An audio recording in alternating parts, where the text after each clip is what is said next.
지금 여러분께서 보신 것은 AI가 성경에 나온 내용들을 가지고 구성을 한 것입니다. 그러니까 그림이지요. 쉽게 말하자면은 이렇게 컴퓨터 시뮬레이션을 통해서 성경에 나오는 그 천국의 모습을 이렇게 그림으로 묘사를 해본 것입니다. 그래서 실제 천국은 이거보다 비교할 수 없이 더 아름답습니다. 더 화려하고 더 아름답고, 이것은 그림으로 나타낸 거기 때문에 우리가 봐도 별로 감동이 오지를 않습니다. 천국이 어느 정도 놀라운 곳인가 하는 것을 우리가 생각할 수가 있습니다. 요단강 건너서 이제 만난다는 것은 맞지 않다, 이렇게 또 이제 했는데, 요단강은 이스라엘 백성이 가나안 땅에 들어가기 전에 거쳐야 되는 강을 말하는 것이죠. 그래서 우리가 찬송에도 요단강 건너가 만나리 하는 것은 상징적인 의미인 것이죠. 실제로 우리가 천국에 들어갈 때 요단강을 건너는, 우리가 이렇게 육신적으로 느끼는 그러한 감각적인 요단강은 아니라는 사실이죠. 상상에서 말하는 요단강이고 상징적인 것이다. 그래서 우리가 이렇게 유튜브에 나오는 이러한 내용들을 보실 때에는 참고만 하셔야 됩니다. 그대로 믿었다가는 아주 큰 문제가 생깁니다. 그렇기 때문에 유튜브에 나오는 것은 이 사람들이 나름대로 자기의 어떤 신학적인 사상이나 이런 것을 가지고 나타내는 거기 때문에 참고만 하셔야 됩니다. 그리고 이렇게 이제 원문으로 번역을 해가지고 그 뜻을 정확하게 심도 깊게 이해하는 그런 것들이 부족할 수가 있어요. 그렇기 때문에 우리는 교회를 통해서 하나님께서 우리에게 주시는 교훈을 잘 새겨듣고 깨닫고 믿음 생활을, 정상적인 믿음 생활을 할 수 있기를 바랍니다. 자, 오늘은 인치심을 받은 자들이라는 말씀으로 함께 은혜를 나누고자 합니다. 자, 우리가 살고 있는 이 세상은 참으로 고달픈 세상입니다. 왜 우리가 살고 있는 이 세상이 이처럼 고달픈 세상일까요? 돈이 있는 자나 없는 자나, 또 지위가 있는 자나 없는 자나, 말할 것도 없이 고달픈 삶을 살고 있습니다. 이 고달픔은 누구도 피할 수 없는 것입니다. 그 이유는 바로 타락한 세상이기 때문에 그렇다 하는 것입니다. 그래서 시편 90편 10절 말씀을 보면은 우리가 인생이 70이요 강건하면 80이라도 그 한평생의 자랑은 수고와 슬픔뿐이라고 표현하고 있습니다. 그래서 우리는 매일 매 순간 고달프고 그리고 슬픔 속에서 사는 것이 정상적인 삶입니다. 타락한 세상에 사는 인생들은 늘 아프고 고달프고 힘들고 그렇게 사는 것이, 그것이 타락한 세상에서는 지극히 정상적인 것이다 라는 것을 성경은 말씀하고 있습니다. 여러분, 성경 어느 곳에서도 타락한 세상에 살면서 평안하다고 하는 말씀이 전혀 없습니다. 이 땅에 타락한 세상을 사는 인생들은 늘 그렇게 살 수밖에 없습니다. 그런데 왜 교회는 항상 참 평안, 참 기쁨, 참 자유, 참 만족, 참 소망, 참 행복을 말하는 것일까요? 오늘 그 답을 우리가 성경 말씀을 통해서 얻고자 합니다. 그리고 이 말씀을 우리가 교훈받음으로써 정말 진정한 행복이 우리에게 있다는 것을 깨달을 수 있기를 주님의 전함으로 축복합니다. 만약에 그것이 아니라면 지금까지 기독교는, 교회는 다 없어졌을 거예요. 왜? 거짓이니까, 가짜니까 다 무너졌겠죠. 그런데 오늘 이 말씀을 우리가 들으시면서 정말 진정한 하나님의 은혜를 깨닫는 시간이 되기를 바랍니다. 자, 타락한 세상에는 우리 인생들이 바라는 진정한 답이 없습니다. 다시 말하면 이 세상엔 참 평안이 없어요. 참 기쁨이 없어요. 참 자유가 없어요. 참 만족도 없어요. 참 소망도 없어요. 참 행복도 없습니다. 그 이유는 무엇입니까? 바로 말씀드린 대로 타락한 세상이기 때문에 그런 것입니다. 그럼에도 불구하고 어찌하여 성도들은 이 타락한 세상에 살면서도 이 6가지에 대해서 항상 강조하고 있는가? 그것을 주장하고 있는가? 만약에 그것을 누리지 못하면서 주장한다면 그것처럼 또 사기성이 녹음한 일이 없겠지요. 거짓말쟁이고 정말 교회는 사기 집단이다. 이렇게 말할 수밖에 없겠지요. 이거를 누리지 못한다면 과연 우리가 다니고 있는 교회는 사기 집단이 될 수밖에 없습니다. 그러나 이 6가지를 증명할 수 있어야 됩니다. 이 6가지를 확신할 수 있어야 됩니다. 그거를 우리가 모든 사람에게 말할 수 있어야 됩니다. 전 세계 어느 나라 사람을 만나도 이것을 우리가 증명할 수 있어야 됩니다. 그것이 바로 오늘 우리가 깨달아야 될 부분인 것입니다. 오늘 우리는 왜 이 6가지를 늘 말합니까? 하나님의 은혜 때문입니다. 은혜는 하나님께서 우리에게 거저 주시는 선물입니다. 자, 그래서 오늘 우리가 이 말씀을 우리가 깨닫기를 원하는데요. 자, 그러면 첫째로 우리가 알아야 될 것은 은혜가 무엇인가를 이해하셔야 됩니다. 은혜는 거저 주는 것이다. 선물이다. 자, 물론 그것이 맞습니다. 그러나 이 은혜를 조금 더 깊이 우리가 들어가서 깨달으셔야 됩니다. 그래야 진정한 은혜를 알게 되는 것입니다. 자, 은혜라고 하는 말은 히브리어로 헤세드라고 하는 말입니다. 또 헬라어로는 카리스라고 하는 그런 단어입니다. 그러면은 이 헤세드라고 하는 구약의 히브리어는 은총, 은혜, 자비 또는 호의, 친절, 친절한 행위 이런 뜻이 있습니다.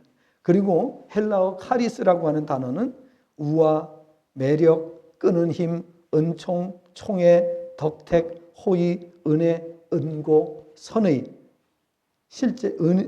선의의 실제적 적용, 은혜로운 행위, 선물, 자선 이런 뜻을 가지고 있습니다. 다시 말하면 이 단어들 중에 하나로 번역을 해야 이 은혜라고 하는 그 단어를 해석할 수가 있는 것입니다. 은혜는 다른 말로 가장 적절하게 우리가 번역을 한다면 선물로 번역하는 것이 됩니다. 잘 아시는 대로 선물은 나의 노력과 상관없이 주어지는 것을 말합니다. 내가 노력한 만큼 받는 것은 대가라고 말합니다. 그러나 내가 노력하지 않았는데 받는 것은 선물이라고 말하는 것입니다. 그런데 이 은혜라고 하는 단어가 바로 이 선물이라고 하는 단어로 번역이 될 수 있는 아주 적절하게 번역할 수 있는 그런 단어라고 하는 사실을 우리가 알아야 되는 것입니다. 따라서 오늘 우리가 신앙생활하는 것은 하나님의 은혜를 누리는 것이 바로 신앙생활입니다. 다시 말하면은 선물로 받는 것이 신앙생활입니다. 우리가 신앙생활을 하게 되면 모든 것을 은혜로 받게 됩니다. 생명도 은혜로 받습니다. 우리는 생명을 은혜로 받았습니다. 여러분 생명보다 더 귀한 건 있습니까? 대답 못 하세요? 여러분 생명보다 더 귀한 거 있어요? 없잖아요. 그런데 이 생명을 우리는 은혜로 받았습니다. 뿐만 아니라 우리는 건강을 선물로 받았습니다. 하나님께서 우리를 건강하게 해주셨는데 우리 몸을 잘못 쓰기 때문에 건강이 사라지는 거죠. 우리가 이 건강을 잘못 사용하는 바람에 우리 몸의 질병으로 고통을 겪게 되는 거죠. 하나님은 온전한 선물을 주십니다.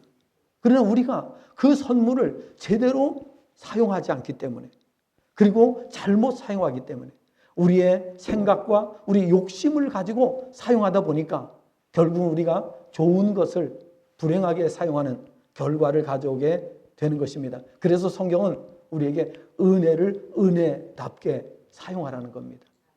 은혜를 제대로 누리라는 것입니다. 고린도후서 6장 1절과 2절의 말씀을 보게 되면은 은혜를 헛되이 받지 말라라고 말씀했습니다. 우리가 은혜를 제대로 받고 누리기만 하면 이 땅에 사는 동안에 일평생 이 6가지에 대해서 자신 있게 말할 수 있는 겁니다. 그런데 사람들이 이 은혜대로 살지를 않는 거예요. 하나님의 말씀대로 살지 않고, 하나님께서는 하나님 말씀대로 살면 되잖아요. 항상 기뻐하라, 범사에 감사하라. 그런데 어디 그럽니까? 항상 기뻐하기는커녕 늘 투덜대고 불평하고 원망하고, 자, 이러니까 우리에게 은혜가 사라지는 거예요. 또 범사에 감사라고 했는데 감사하기보다 불평을 하는 거예요. 그러니까 하나님의 은혜는 완전한 은혜로 우리에게 임했지만은, 그냥 우리가 자꾸만 그 은혜를 깨트리는 거예요. 파기시키는 거예요. 그래서 우리에게 진정한 행복이 사라지게 되는 것을 우리가 알아야 되는 것입니다. 은혜를 제대로 우리가 누리기만 하면 우리가 이 땅에서 6가지를 죽을 때까지 말하게 됩니다. 그리고 영원히 우리는 하나님 나라에 가서도 이 은혜 속에 살게 되는 줄로 믿습니다. 자, 은혜는 2가지로 구별이 됩니다. 자, 은혜는 일반 은혜와 특별 은혜 이렇게 나누어집니다. 그 일반 은혜라고 하는 것은 무엇을 말하는가 하면은 우리에게 주어진 이 피조물에게 주어진 하나님께로 받아서 누리게 되는 자연 만물. 우리가 이 자연 있잖아요. 이 모든 자연을 하나님께서 우리에게 선물로 주셨어요. 그렇죠? 우리가 이 자연 만물을 돈 주고 삽니까? 우리 인간들이 욕심이 있기 때문에 이제 자기 것을 만들기 위해서 돈 주고 땅을 사고 이렇게 하긴 하지만은 우주 만물을 하나님께서는 우리에게 애초에 선물로 주셨어요. 아멘. 그렇죠? 우주 만물을 하나님께서 돈 주고 우리에게 팔지 않으셨어요. 만드셔서 그것을 그대로 우리에게 선물로, 은혜로 주셨어요. 그러면 이 은혜로 주신 것을 우리가 정말 하나님의 뜻대로 사용하기만 하면은 일평생 우리는 완전한 행복 속에서 살아갈 수가 있는 것입니다. 그럼에도 불구하고 인간들이 욕심을 부리다 보니까 오늘 이 자연은 전부 병들고 파괴가 되고 정말 사람이 살아가는 동안에 많은 고통 속에서 살아가는 세상으로 변해가고 있는 것을 볼 수가 있는 것입니다. 그래서 일반 은혜라고 하는 것은 이 자연, 우주, 자연 만물, 그리고 생명, 건강, 가족 등 누구나 받아 누리는 것을 가리켜서 일반 은혜라 이렇게 말합니다. 그 다음에 특별 은혜가 있습니다. 이 특별 은혜라고 하는 것은 하나님께로부터 받은 특별 은혜, 이것은 다른 말로 영적인 은혜라고 이렇게 부릅니다. 여기에는 거듭남, 구원, 말씀 듣고 이해하고 깨닫게 되는 것, 기도응답, 각종 은사와 기적 체험 등으로 이러한 은혜를 주시는 것은 내세가 있음을 깨닫게 하시고 이 땅에서도 하나님의 백성으로 살며 하나님께 영광을 돌리도록 하시기 위해서 우리에게 특별 은혜를 주십니다. 그러면 일반 은혜는 온 세상에 태어나는 모든 사람은 일반 은혜를 누구나 누릴 수 있습니다. 그런데 특별 은혜는 하나님께서 인치신 자들에게만 해당된다라고 성경은 말씀하고 있어요. 그래서 오늘 이 인치심에 대해서, 인치심을, 오늘 말씀의 제목이 인치심을 받은 자들이에요. 그러니까 교회 밖에 있는 사람들, 구원받지 못한 사람은 해당이 되지 않습니다. 이걸 아셔야 되는 거예요. 오늘 우리가 이 자리에 있다는 것, 또 우리가 하나님의 인치심을 받고 우리가 구원에 참여한 자가 됐다면 6가지를 당연히 누릴 수 있고 말할 수 있습니다. 간증할 수 있습니다. 자, 그래서 오늘 이것을 구체적으로 말씀을 드리려고 하는 것입니다. 신앙에 확신이 없는 사람들, 그리고 신앙생활 하면서도 늘 기쁨이 없고 감사도 없고 원망과 불평 속에서 살아가는 사람들, 이런 사람들은 불쌍한 사람들입니다. 그래서 오늘 우리가 이 은혜에 대해서 바르게 깨닫는 것이 중요한 것입니다. 이 영적인 은혜는 구원받은 사람만 해당이 된다. 하나님께서 인치신 자들에게만 해당된다고 말씀을 합니다. 우리는 이 모든 것들을 은혜, 곧 선물로 받게 되었음을 성경은 말씀하고 있습니다. 창세기 1장의 말씀을 보게 되면 하나님께서 세상 만물을 지으시고 그리고 그것을 사람에게 돈 받고 주셨어요. 하나님께서 세상을 지으시고 아주 정말 완전하고 완벽한 세상을 지으시고 그걸 아담에게 주실 때 아담에게 어떤 대가를 요구하셨습니까? 어떤 돈을 받고 하나님께서 그 만드신 것을 파셨습니까? 대답해 보세요. 예. 돈 받고 파셨어요? 그냥 주셨어요? 그냥 주셨잖아요. 은혜로 주신 거예요. 모든 인생들에게 하나님께서 이 우주 만물을 거저 주셨어요. 그래서 지금 각 나라가 달나라 탐험하고 화성에 이제 지금 인공위성을 쏴서 또 이제 우주선 발사하고 하는 거, 그거 어느 나라든지 기술이 되면은 다 쏘아 올려요. 왜냐하면 우주를 하나님께서 인간들에게 선물로 주셨기 때문이에요. 그래서 제한적으로 누가 여기 안 된다 이렇게 말할 수가 없다라고 하는 사실인 것입니다. 하나님께서는 다 거저 주셨어요. 우리에게. 그래서 이 선물로 주셨다. 전도서 5장 18절 19절의 말씀을 보면은 일평생에 먹고 마시고 누리는 거, 의식주 하나님께서 거저 주셨다고 말씀하고 있어요.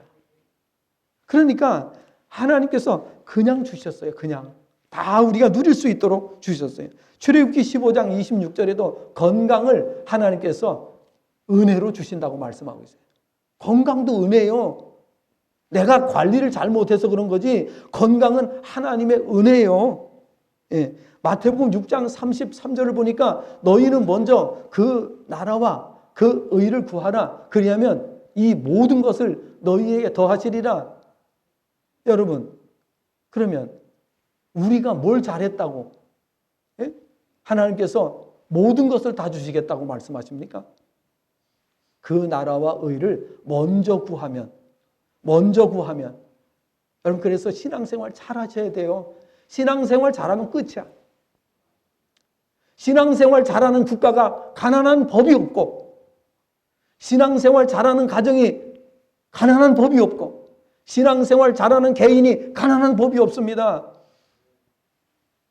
그래서 가정도 믿음으로 하나 돼야 돼요. 교회도 믿음으로 하나 돼야 되는 줄로 믿습니다. 그래서 내 믿음을 지키고 내가 온전한 믿음을 갖기 위해서 노력해야 됩니다. 왜? 믿음이 좋은 성도들만 차 있으면은 교회는 아무 문제 없어요. 모든 것이 넉넉하고 모든 것이 형통해요. 왜? 성경에 말씀하고 있어요. 여호수아 1장 5절부터 9절의 말씀을 보니까 이 말씀을 지켜 우로나 좌우로나 치우치지 않으면 내가 어디로 가든지 형통하리라 말씀하셨어요. 그렇기 때문에 교회도 모든 성도들이 믿음으로 하나 돼야 돼요. 내가 믿음이 없어서 교회가 가난해지고 내가 믿음이 없어서 교회가 형통하지 못하다, 이건 불행한 거잖아요. 그래서 우리가 그런 믿음이 되지 않기 위해서 부단히 노력하는 거예요. 열심히 예배 참석합니다. 열심히 성경을 봅니다. 열심히 기도합니다. 왜 그렇습니까? 내 믿음이 떨어지면 교회에 피해를 주기 때문에.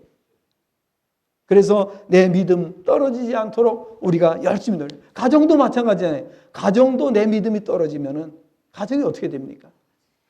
그래서 우리는 항상 믿음을 준비하도록 해야 됩니다.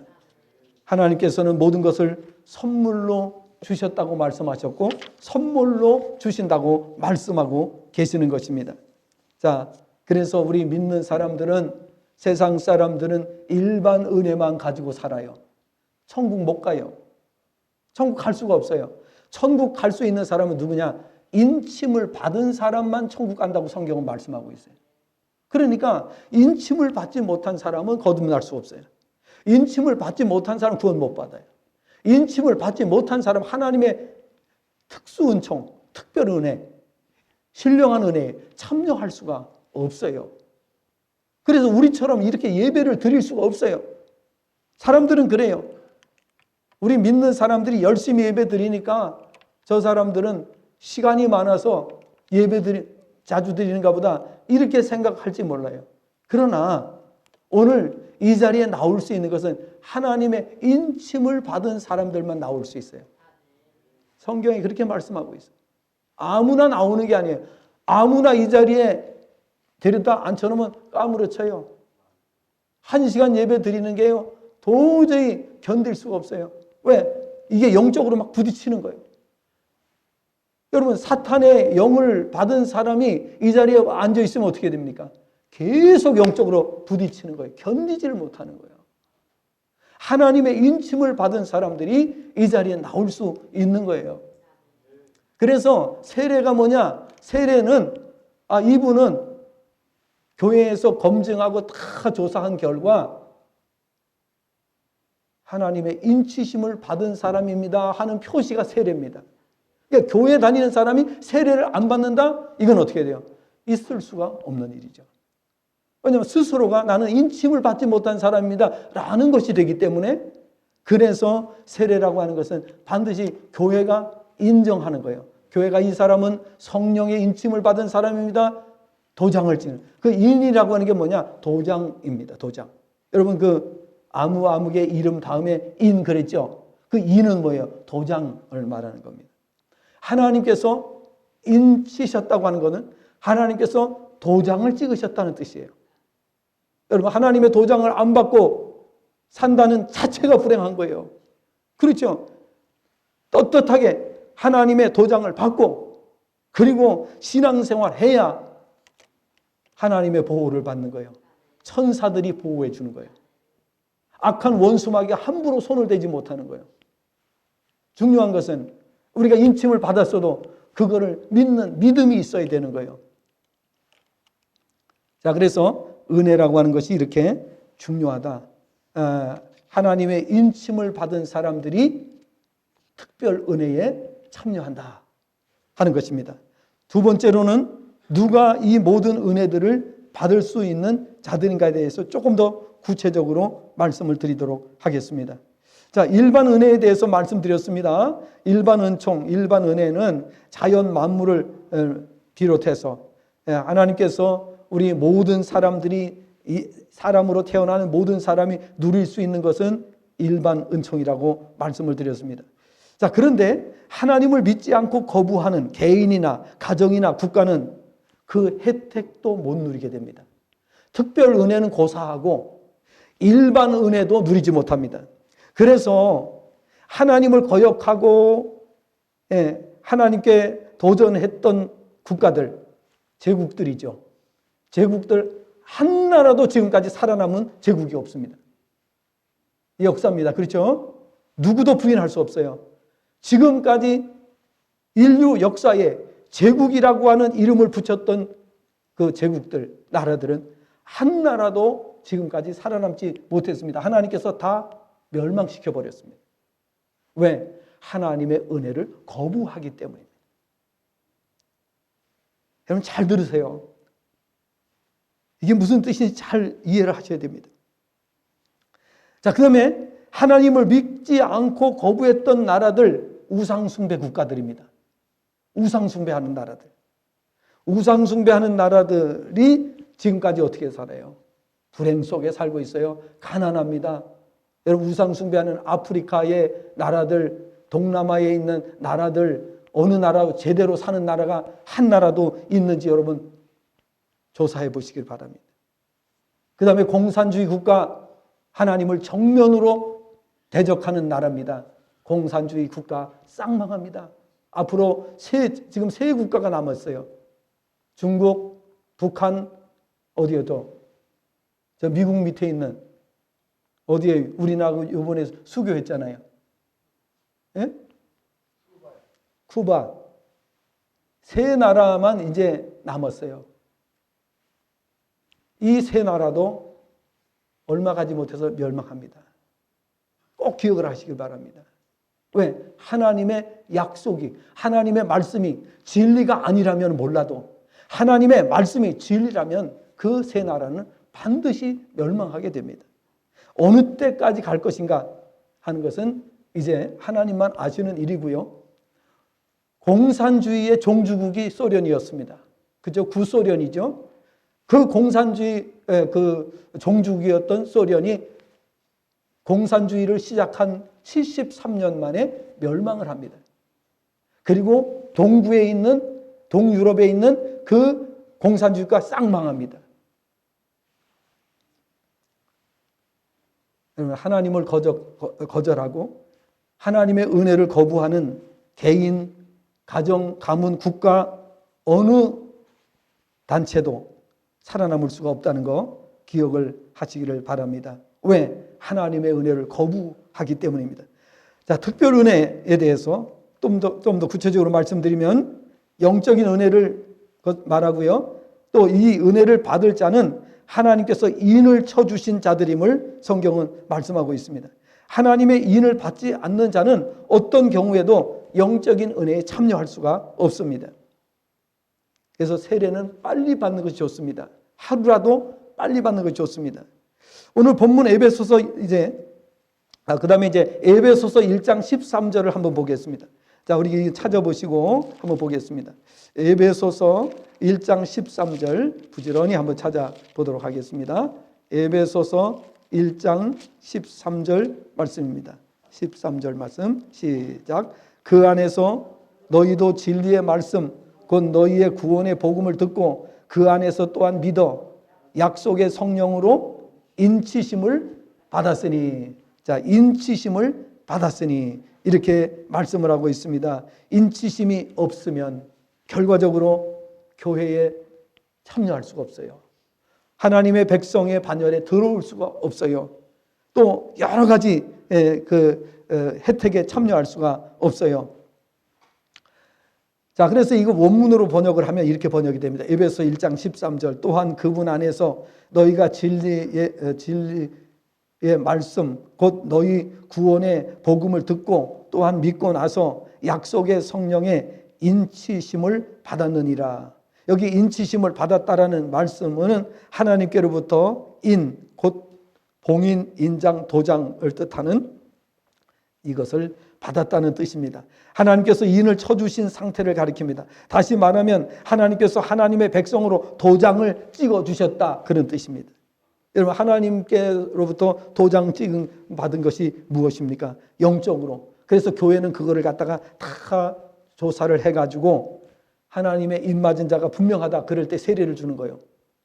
그게 본인이 거부하거나 또 교회가 봤을 때 이게 분명하게 그 판단이 안 될 때는 세례를 베풀지 않습니다.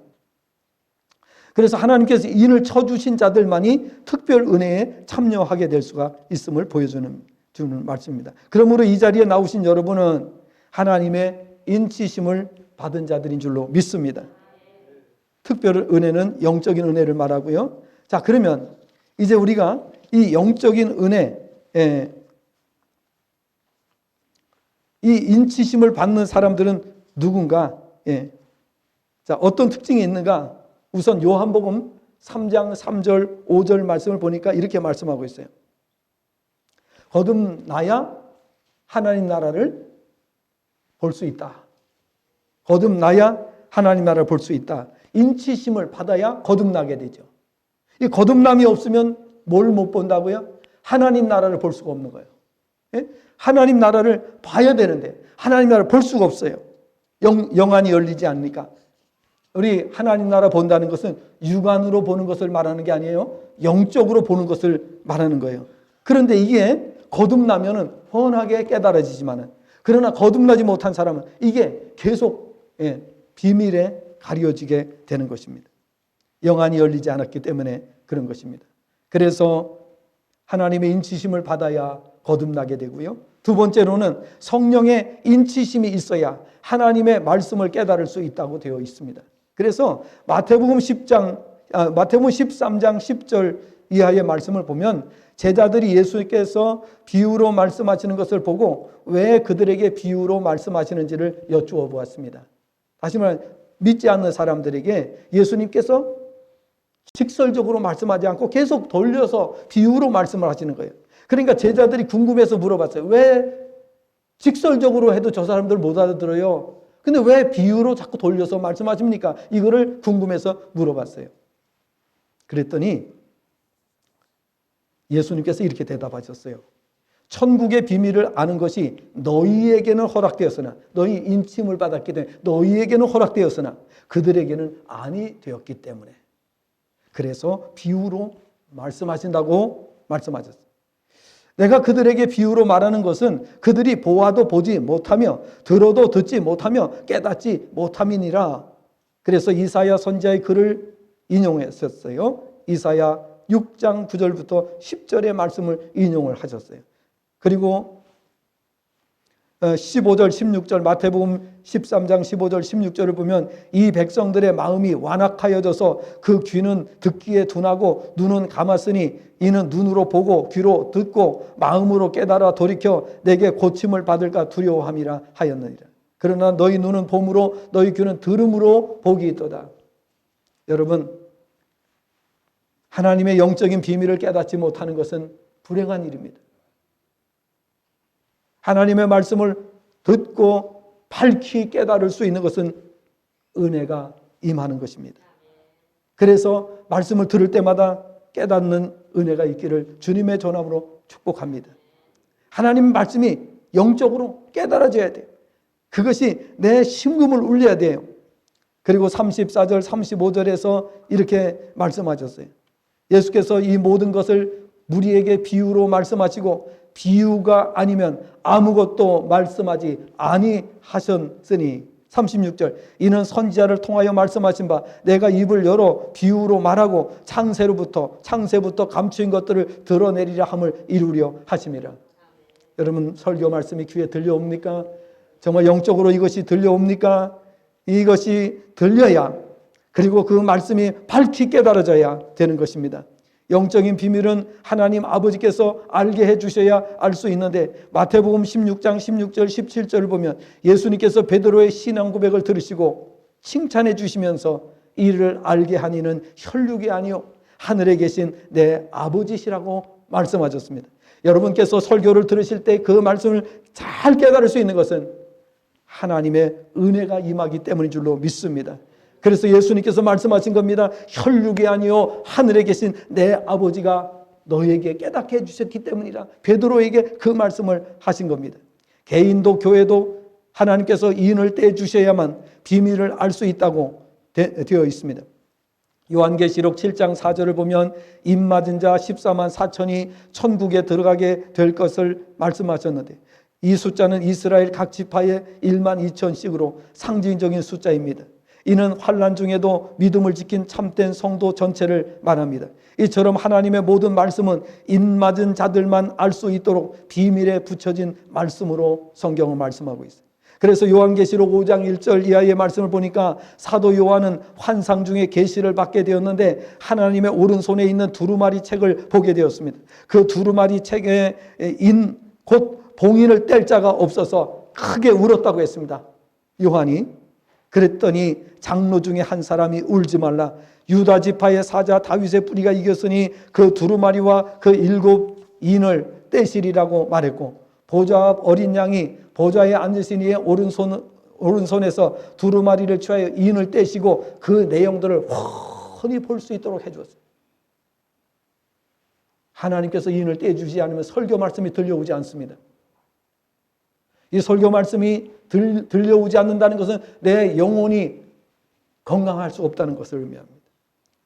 하나님의 말씀을 들을 수 있는 귀가 열리기를 소원합니다. 인치심이 있어야만 믿음을 가질 수 있음을 성경은 말씀하고 있습니다. 데살로니가 후서 3장 2절을 보면 바울 사도는 이렇게 말합니다. 또한 우리를 부당하고 악한 사람들에게서 건지시옵소서 하라. 믿음은 모든 사람의 것이 아니니라 그랬습니다. 믿음은 모든 사람의 것이 아니니라. 믿음은 인침을 받은 사람들에게 봉인이 떼어지면 하나님의 말씀을 우리가 깨닫고 뿐만 아니라 믿음을 갖게 된다고 하는 사실입니다. 세 번째, 믿음을 받으려면 어떻게 해야 될까요? 은혜 받으려면 주님께서 봉인을 해제해 주셔야 가능합니다. 하나님께서 열어주지 않으시면 우리는 영적인 비밀을 알 수 없다고 성경은 되어 있습니다. 그러므로 은혜를 받으려면 주님께서 봉인을 해제해 주셔야 하고 우리 인간은 은혜 받을 준비를 해야 된다는 것입니다. 은혜 받을 준비는 무엇입니까? 첫째는 겸손해야 합니다.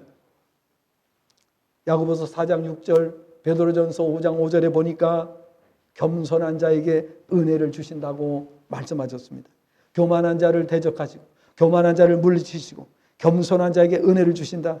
두 번째로는 영적 청결을 유지해야 합니다.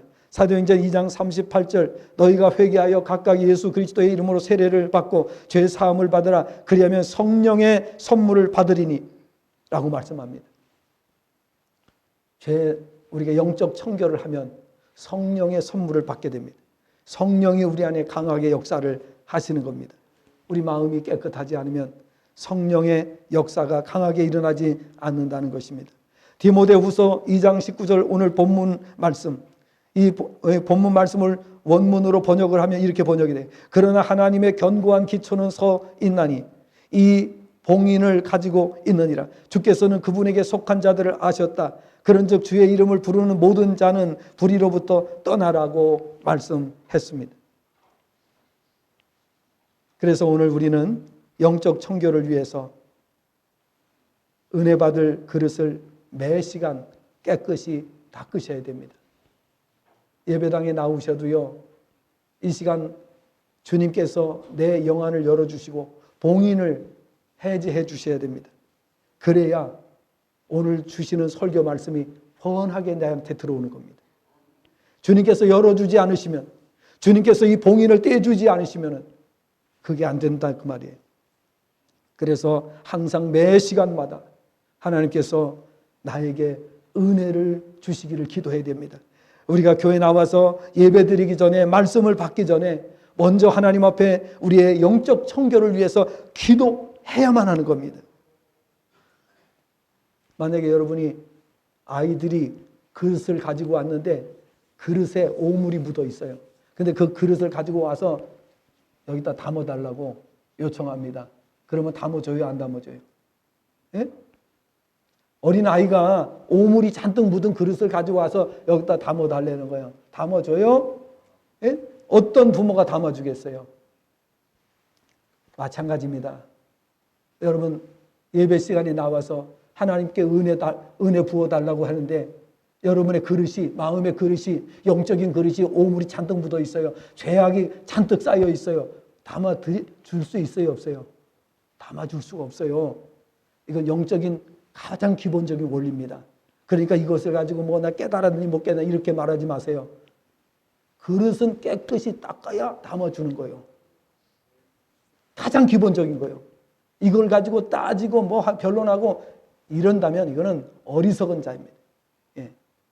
그릇은 깨끗해야 됩니다. 무조건 깨끗해야 됩니다. 예. 그래서 영적 청결이 중요한 겁니다. 우리가 이 전이회복 수양회 할 때도 그래서 영적으로 그 비우기 위해서 아주 계속해서 처음에 시작할 때는 영적으로 비우도록 해드리는 것을, COT 가서도 역시 마찬가지예요. COT 가서도요, 절반은 비우는 거, 깨끗하게 처리하는 거, 이거를 해드리는 거예요. 그러니까 치료가 일어나는 거예요. 이 원리를 여러분 꼭 기억하시기를 바랍니다. 인간적인 생각으로 이성적인 생각을 가지고 자꾸만 복잡하게 생각하지 마시고, 원리는 간단한 겁니다. 그릇은 깨끗하면 담을 수가 있어요. 그릇이 지저분하면 하나도 담아줄 수가 없어요. 그래서 예배 시간 나오면 우리가 해야 될 일은 영적 청결입니다. 깨끗하게 닦아야 됩니다. 그래야 오늘 담아서 갈 수가 있어요. 여러분 정말 하나님 주시는 거 다 받아가시기를 바랍니다. 하나도 남김없이 다 받아가시기를 바랍니다. 그래서 매 시간 그릇에 은혜를 가득가득 채워가시기를 바랍니다. 군대에서요 급식을 하는데요, 훈련병 때 얼마나 군기가 센지 몰라요. 근데 제일 군기가 센 데가 어디냐? 식당. 밥 주면서 말이죠. 그 보리밥 주면서요. 얼마나 그 취사병들이요. 갈구는지 몰라요. 그릇을 조금만 삐딱하게 되면요. 난리가 납니다. 난리가 나요. 군기 잡기 위해서. 자, 그 다음에 세 번째로는 은혜 받으려면 어떻게 해야 되느냐? 첫째는 겸손, 둘째는 영적 청결, 그 다음에 셋째는 성령님을 근심하지 않도록 해야 됩니다. 에베소 4장 30절입니다. 에베소 4장 30절 말씀을 보면 원문 번역을 하면 이렇게 번역이 돼요. 그리고 너희는 하나님의 성령을 슬프시게 하지 말라. 그분 안에서 너희가 구속의 날을 위하여 인침을 받았느니라. 인침이 없으면 아무것도 안 됩니다. 성도는 일단 인침을 받아야 말씀도 깨닫고 거듭나고 구원받고 은혜 받고 영적 체험, 기적을 체험하고 권능을 체험하고 이게 다 되는 거예요.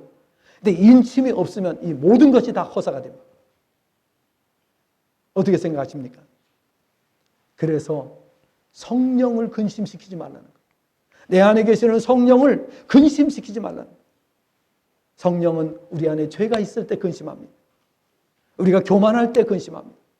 우리가 악할 때 근심합니다. 우리가 하나님의 뜻을 거역할 때 근심하십니다. 그러면 안 되죠. 성령님이 떠나가시면 아무것도, 설교를 들어도 은혜가 안 돼. 깨달아지지가 않아. 신앙생활하는 게 6가지가 없어. 여러분 신앙생활 할 수 있습니까? 6가지가 없는데 불가능합니다. 그래서 영적으로 이 은혜가 없는 사람들은 아주 완전히 말라 비틀어졌어. 그래서요 부드러운 마음이 하나도 없어. 뭔가 좀 사람들에게요 부드러움을 보여줘야 되는데요, 이 부드러움이 없어. 왜 그렇습니까? 내 심령이 메말라 비틀어졌는데 거기서 뭔 은혜가 나오겠어? 여러분 오늘부터는 은혜 충만하시기를 바랍니다. 그래서 모든 사람에게 온화한 모습이 나타나도록, 부드러운 모습이 나타나도록 그렇게 하셔야 됩니다. 그거는 자신을 위해서예요. 하나님의 역사가 없으면 안 되기 때문에 말씀을 맺습니다. 성령님의 인치심으로 구원을 받은 성도는 이 세상 사는 동안 일반 은혜도 누리지만 특별 은혜를 누립니다. 그런데요 믿지 않는 사람, 하나님을 거역하는 나라, 우상숭배 국가, 하나님을 대적하는 나라들 가운데 잘 사는 나라는 한 나라도 없습니다. 제대로 사는 나라가 한 나라도 없습니다. 명확하지 않습니까? 그러나 하나님을 우리가 섬기겠다고 신앙의 자유만 줘도 그 나라가 잘 살아요. 너무나도 명백하지 않습니까? 중요한 것은 이 일반 은혜와 특별 은혜를 다 누리려고 하면 하나님의 뜻을 거부하지 않고 믿음으로 받아야 한다는 것입니다. 믿음대로 누리기만 하면 됩니다. 그런데 그걸 안 한다는 거예요. 인간이 얼마나 멍청하고 어리석습니까?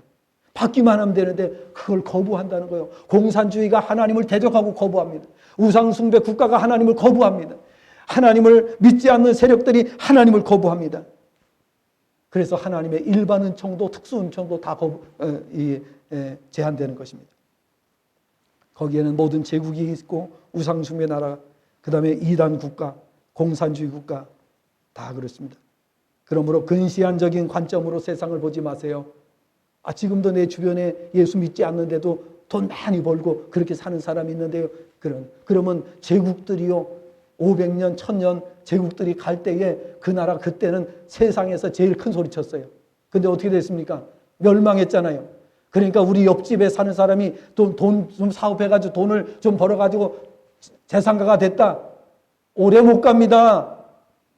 여러분 그것을 가지고 따지지 마시길 바랍니다. 그래서 오늘 우리가 그것이 500년을 가겠습니까? 1000년을 가겠습니까? 예. 국가도 500년, 1000년 넘기질 못했는데. 그렇기 때문에 우리가 기억을 해야 돼요. 우리 대한제국은 몇 년이나 갔습니까? 여러분. 예. 얼마 못 갔어요. 얼마 못 갔어요. 예. 그래서 근시안적인 눈으로 보면요. 우리 영적인 은혜 못 받아요.